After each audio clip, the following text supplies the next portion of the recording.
Hello friends, आज नियामक ज्यामिति के एक और सवाल लेते हैं और ये नियामक ज्यामिति का दूसरा वीडियो होगा। तो प्रश्न ऐसा है कि बाई अक्ष पर एक ऐसा बिंदु ज्ञात कीजिए जो बिंदु ए 6, 5 और बी का है -4, 3 से समदूरस्थ। ये और इससे पहले वीडियो हमने एक्स अक्ष पर लेकर देखा था, अब इस पर हमने वाई अक्ष का लिया है। तो सबसे पहले लिखने का जो तरीका उसको देख लीजिए, समझ लीजिए। इस तरह आपको बनाना है एग्जाम में अगर आता है तो वाई अक्ष पर स्थित किसी बिंदु का निर्देशांक 0y है, ये होगा। या अगर वाई अक्ष की बात करेगा तो 0y होगा, और एक्स अक्ष पर होता तो यहाँ पे x 0 हो जाता। माना कि बिंदु P 0y है जो बिंदु A और B समदूरस्थ है यानी इक्विडिस्टेंट है। तो इसका फॉर्मूला क्या है कि P = PB और उसका फिर स्क्वायर होता है P² PB²। दूरी सूत्र का इस्तेमाल करते हैं और उसके बाद इसको हम लोग सोल्व करते हैं। तो सोल्व करने के बाद हमारे पास जो y निकल कर आता है और फिर इसके निर्देशांक जो हम मान के चलते हैं उस पर सेट करते हैं तो हमारा ये आंसर आ जाता है। नियामक ज्यामिति का कुछ क्वेश्चंस और हम लेते हैं, इसी वीडियो में इसको शामिल करते हैं, तो देखते रहिएगा। तो अब इस तरह का सवाल बहुत ही कॉमन है, आता भी है। प्रश्न है कि निर्धारित कीजिए कि क्या बिंदु 1, 5, 2, 3 और -2, -11 समरेखी है। समरेखी का मतलब क्या होता है? इंग्लिश में इसको हम लोग पढ़ते हैं कोलिनियर। इसका मतलब हुआ कि ऐसी कोई बिंदु है जो एक रेखा पर आधारित है। तो आधारित रहेगा है या नहीं है, इसमें दूरी सूत्र का कमाल, हम दूरी सूत्र इस्तेमाल करेंगे जो होता है। तो चलिए पहले इसको हल लिखते हैं। लिखेंगे कि माना कि बिंदु ए 1, 5, बी का नियामक 2, 3 तथा सी का जो नियामक है -2, 11 है। अब हम क्या करेंगे, ए बी की दूरी यानी दूरी सूत्र से हम ये कोशिश करेंगे कि दूरी सूत्र से इसका फॉर्मूला इस्तेमाल करें। जब दो बिंदु के बीच की दूरी निकालना होता है तो हम लोग क्या कंसीडर करते हैं, आपको पता होना चाहिए। x1 माइनस x2 का whole square plus y1 - y2 का होल स्क्वायर। ऐसा भी लिखते हैं, चाहे x2 माइनस x1 का whole square plus y2 minus y1 का होल स्क्वायर। तो इस कड़ी में हम पहले AB निकालेंगे। AB की दूरी क्या होगी, लिखेंगे √1 - 2 का स्क्वायर प्लस 5 - 3 का स्क्वायर। देखिए ये कितना आ जाता है, 1 - 2 तो -1, -1 का स्क्वायर, 5 घटाओ 3 2 तो 2 का स्क्वायर। ये कितना हो गया, सॉल्व कर लेंगे, 1 + 4 यानी √5 आता है। दूसरा अब हम निकालेंगे BC के बीच की दूरी। तो BC वही फॉर्मूला है, 2 - 2 हो जाएगा 2 + 2 और +3 -11 यानी कि 3 + 11। निर्धारित हमें करना कि समरेखी है या नहीं है। तो इसको सोल्व करेंगे, ये आएगा 4 का होल स्क्वायर प्लस 11 3 14 का स्क्वायर, ये आ गया 16 + 196। इसको जोड़ेंगे तो 2 9 1 10 1 11 1 1 2 इतना आता है। और अब हम CA निकालते हैं। तो CA का पॉइंट है -2 - 2 -2 -1 का होल स्क्वायर प्लस -11 में -5 का स्क्वायर, -11 - 5 को होल स्क्वायर लिखेंगे। और ये आएगा -3 का होल स्क्वायर प्लस -16 का स्क्वायर। इसको सोल्व करेंगे, ये 9 का स्क्वायर और 16 का स्क्वायर कितना होता है, 16 का स्क्वायर हो जाता है 256। तो 256 रखेंगे, 1 मिनट 256 और ये आ जाएगा 915 के 5 बच गए, 5 1 6 यानी 265। अब यहाँ हम क्या देखते हैं, अब यहाँ हम देखते हैं कि AB का जो मान है वो BC के बराबर नहीं और BC का जो मान है CA के बराबर है। तीनों लाइन की जो दूरी है, जो यूनिट है वो अलग अलग है। तो इस आधार पर हम क्या कह सकते हैं कि दिया गया बिंदु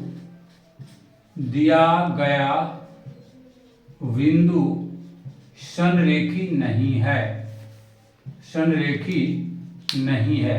अब सवाल है कि समरेखी होगा कब, ये भी देखना है। तो संरेखित तब होता है जब कोई एक रेखा पर तीनों बिंदु पड़ा हुआ है, या जो भी जितने भी बिंदु हैं, अगर उसकी दूरी सभी बराबर है, यानी ए बी बराबर, बी सी बराबर और सी ए बराबर, अगर तीनों सेम आ जाता है तो हम कहते हैं कि वो तीनों बिंदु क्या है, एक रैखिक है, यानी कॉलिनियर है। तो ये हमें निर्धारित करना था और ये बनकर तैयार हो गया। चलिए तो देखते हैं और अगला सवाल इसमें से लेते हैं, कितना बेहतर सवाल हम कर पाते हैं वो देखिए। चलिए इसके कड़ी में हम नियामक ज्यामिति का ये तीसरा सवाल लिए हैं, जो बड़ा ही इंपॉर्टेंट है और आता भी है। तो इसमें पूछा गया है कि एक समद्विबाहु त्रिभुज है जिसका 3 बिंदु दिया हुआ है, क्या ये तीनों बिंदु इसके शीर्ष हैं, ये सवाल है, ये हमें ज्ञात करना है। तो चलिए 3 बिंदु हमने लेबलिंग किया, यहाँ P, यहाँ Q, यहाँ R ले लिया है, और ये पता करना कि ये त्रिभुज समद्विबाहु त्रिभुज का शीर्ष ये सारे बिंदु होंगे या नहीं होंगे, इस पर चर्चा हम एक्चुअली करते हैं। तो बहुत आसान है, पहले जो हमने लिया है उसको मैं ये लिख देता हूं कि माना कि बिंदु P के निर्देशांक P, Q, R के निर्देशांक क्या क्या होंगे, 5 - 2, P का 5 - 2, Q का ले लेते हैं 6, 4 और R का हम कंसीडर किए हैं R का 7 - 2। उसके बाद हम दूरी सूत्र का उपयोग करेंगे, जैसा आपको पता होगा कि दूरी सूत्र हम लगाएंगे और दूरी सूत्र लगाने के बाद उसको हम बनाएंगे।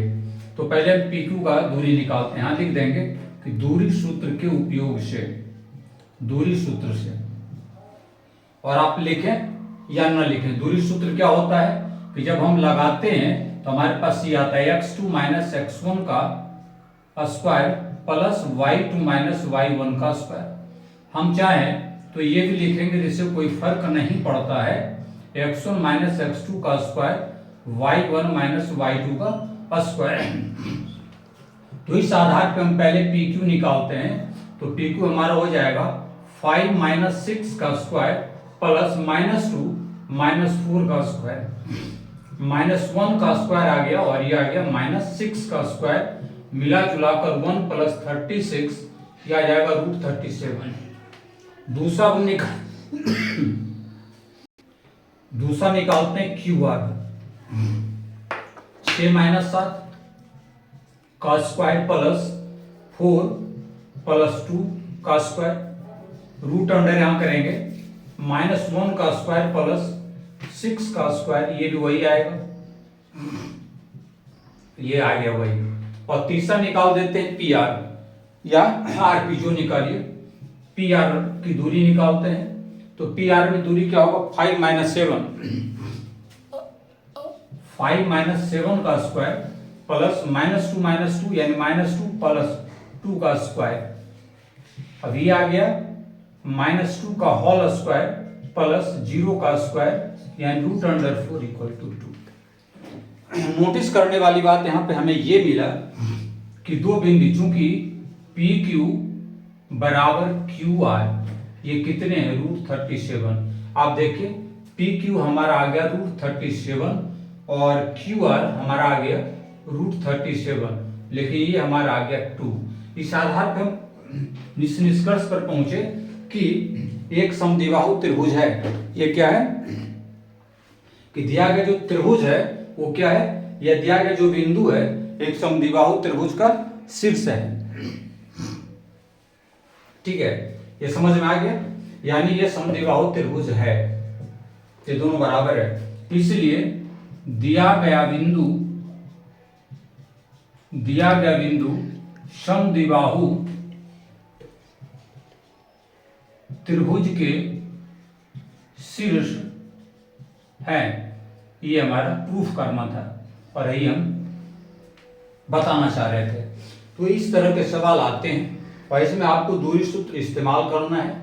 लेकिन एक सवाल और आप समझिए कि जैसे यहाँ 4 + 2 क्यों हुआ।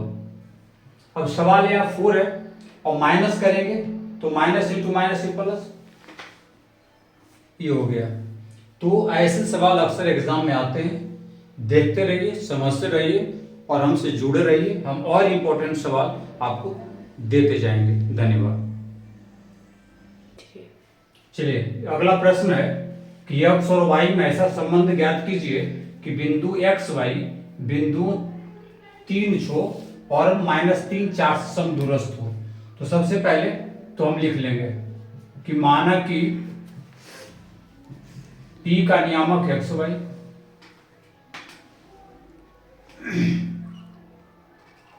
समदूरस्थ है बिंदु A का नियामक ले लेते हैं 3 छो और B का नियामक -3 4 से। तो इस आधार पे जो फॉर्मूला कि PA इक्वल टू PB होता है या PA का square equal to PB square,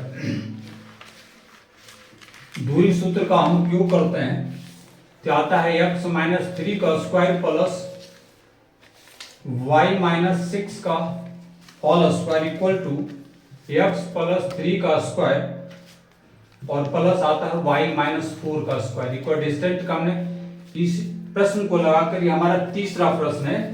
तो हमें उम्मीद है कि आपको ये अच्छा लगेगा। देखिए कैसे बनता है। अब इसको हम तोड़ने का प्रयास करते हैं -b को होल स्क्वायर में। तो x² -6x + 9, इसको तोड़ेंगे y² -12y + 36, इसको भी तोड़ लेंगे x² + 6x + 9 + y² -8y + 16, इसको मैंने तोड़ दिया। उसके बाद कुछ कटेगा तो काट देंगे, ये और ये तो कटेगा, x² कट जाएगा। जो बचा उसको लिख लेंगे -6x, इधर से भी इधर आ जाएगा -6x। उसके बाद -12y इधर आ जाएगा तो +8y + 36 में 16 माइनस, इधर से 16 0 हो गया। क्योंकि हमें रिलेशन निकालना है तो -12x -4y + 20 ये 0 हो गया। इसलिए अब आप देखिए कैसे बनता है। अगर देखें तो यहाँ पे हमारा 4 कॉमन आ जाता है तो लिख देंगे -4 कॉमन कर दीजिए तो 3x + y और ये माइनस लिए कॉमन तो ये -5 0, इसलिए 3x + y -5 = 0 और यही हमारा रिक्वायर्ड रिलेशन है। ठीक है, यही संबंध हमें बताना है कि x और y के बीच कौन संबंध है। जब बिंदु x y बिंदु 3 छो और -3 4 से समदूरस्थ है तो समदूरस्थ का फॉर्मूला इस्तेमाल करते हुए हम इसको ऐसे सोल्व करेंगे तो x और y के बीच हमें ये रिलेशन मिल जाएगा। आई होप आपको ये पसंद आया होगा। और अब हम जो सवाल लेंगे थोड़ा सा लॉन्ग वीडियो से लेंगे, यानी जो भी वीडियो बनेगा और 4-5 प्रश्नों का कलेक्शन होगा only for the important question for the matric board exam. तो हमारे वीडियो में आप बने रहेंगे और देखते रहेंगे। और अगर कुछ वैसा क्वेरी हो तो हमारे कमेंट बॉक्स में भरकर आप लिख देंगे, उसको हम दूर करने का प्रयास करेंगे। तो फिर मिलते हैं अगले वीडियो में, तब तक के लिए धन्यवाद।